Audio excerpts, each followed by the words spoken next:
creyendo que escribir es un acto de lucha solitaria por esa perfección y por su propia verdad, pues esto podríamos definirlo de actitud romántica. Y digo el escritor, el cineasta, cualquiera que adopta esta actitud. En cambio, aquel que se deja someter por la presión del éxito inmediato, no de la búsqueda de esa perfección personal, pues evidentemente podríamos definirlo como actitud no romántica o antirromántica. Hablabas de la pintura, me gustaría comentar un cuadro de un pintor romántico, Caspar David, a ver si lo pronuncio bien, Friedrich, ¿sí? El caminante sobre el mar de nubes, este que estamos viendo. Jorge. Lo vemos con cierta, lo veo yo con cierta dificultad. Porque tenemos la grúa en medio.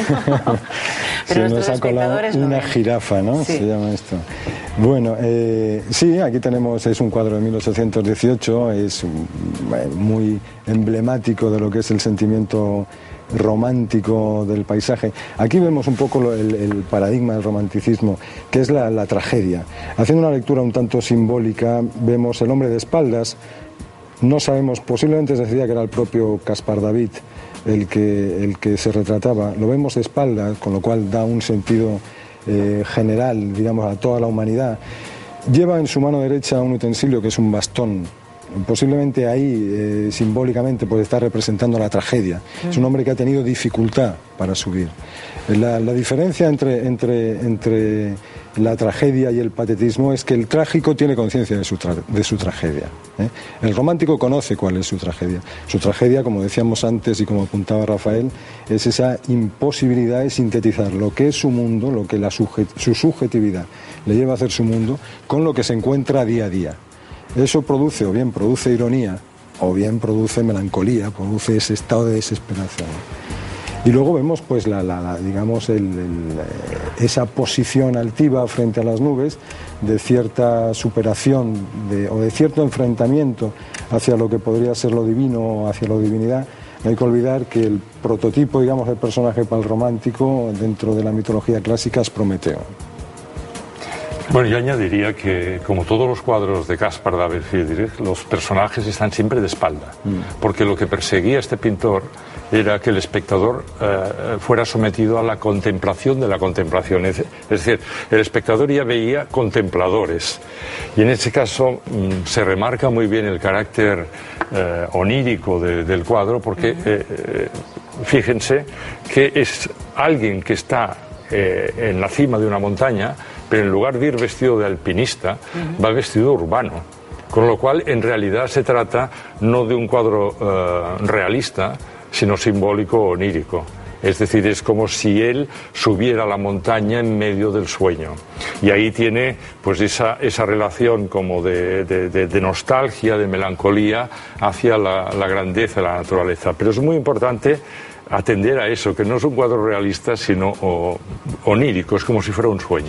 Hay un concepto también, Montse, que entra aquí, que no entraba antes, que es el concepto de lo sublime, que está definido por Kant y Burke antes que él, pero que es un concepto muy romántico y que desembocará luego en otra serie de concepciones que hasta el momento la estética solo se ocupaba de la belleza, ¿no? Aquí en el concepto es una belleza aterradora, es una belleza trágica, que formaba, no olvidemos que aquí quien verdaderamente se está pintando es Caspar David Friedrich, no está pintando un paisaje, se está relatando a él mismo, ¿no?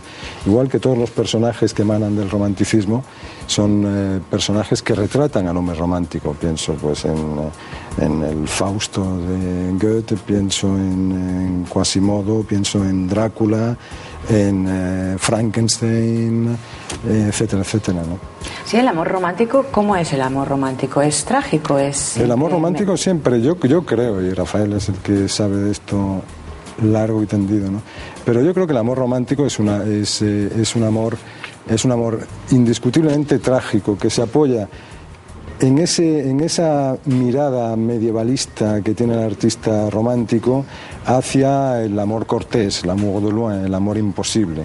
Que mi corazón no conozca otro amor sino aquel que jamás ha sido, decía el trovador Geoffrey Rodel, ¿no? O sea, un amor en el que la amada no aparece o hacia el amor dirigido hacia esa otra mujer, que es una concepción más del simbolismo que sigue, pero que nace en el romanticismo, que es el de la femme fatale. O sea, o bien un amor por no existencia de la mujer, o bien un amor por la existencia de una mujer que va a servirte de abismo, o sea, de precipicio, donde hundirte, es en cualquier caso trágico. Yo quiero amar, pero no puedo amar por estas circunstancias. Ya están las dos proposiciones. Rafael. Bueno, yo creo que el amor romántico es la consecuencia de una actitud, pero también de una cultura. De una actitud que es la que, en cierto modo, estaba indicando ahora Jorge, ¿no? De buscar en lo otro, o en la otra, o en el otro, el complemento de esa plenitud que busca el romántico. Entonces, que lo puede buscar en la obra de arte, que lo puede buscar en la naturaleza, o lo puede buscar a través del enamoramiento.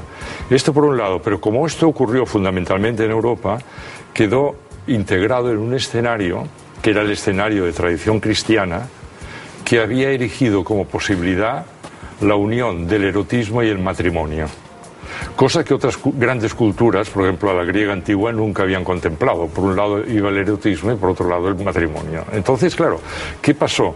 Que en un escenario en que moralmente se exigía a hombres y mujeres que el amor derivara en una estabilidad, y esa estabilidad generalmente era el matrimonio, en medio de todo eso buscabas toda la presión perfeccionista del enamoramiento. Claro, la consecuencia de eso era explosiva, porque por un lado buscabas una perfección que implicaba un riesgo, que implicaba una inseguridad, que implicaba un vivir cada día como si fuera distinto, y eso pretendías integrarlo en una estructura donde la rutina, la estabilidad, etcétera, es casi la ley central, y esto daba consecuencias chocantes. Sí, para el romántico entonces el amor le servía solamente para sufrir.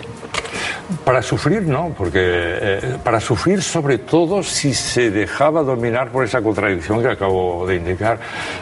Tengas en cuenta que yo creo que es el 95% de las poesías amorosas que hay en el mundo nunca están dedicadas a la mujer legal, a la esposa. Están dedicadas al amante, a la enamorada, etcétera, etcétera, porque eran dos canales distintos que el cristianismo. Por eso a veces se habla de lo cristiano romántico, porque fue por un lado el cristianismo que exigió esa unión de amor y estabilidad, y el romanticismo que exigió esa especie de vivir sin aliento. Pero ¿cómo puedes vivir sin aliento a través de la búsqueda de esa plenitud en una estructura que te exige, pues bueno, hipotecas, plazos, no sé qué, no sé cuándo? Es un poco complicado. Ya. Me gustaría profundizar, Jorge, en lo que apuntabas sobre las criaturas románticas. ¿Cómo son esos seres románticos que mencionabas anteriormente? Frankenstein, Nosferatu. Pues son como es el prototipo del romántico, con esta sensación.